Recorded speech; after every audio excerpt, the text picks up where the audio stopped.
Alam mo ba na ang pinakamalaking maritime disaster sa kasaysayan ay nangyari dito sa Pilipinas?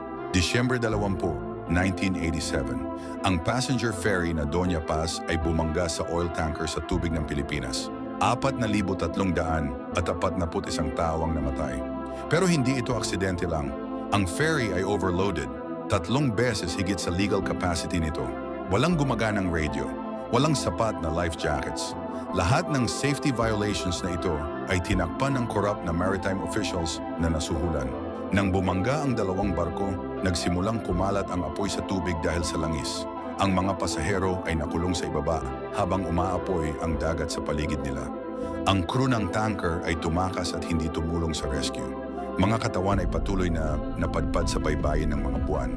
Marami ay hindi na nakilala. Ang government investigation ay sinupil para protektahan ang ferry industry.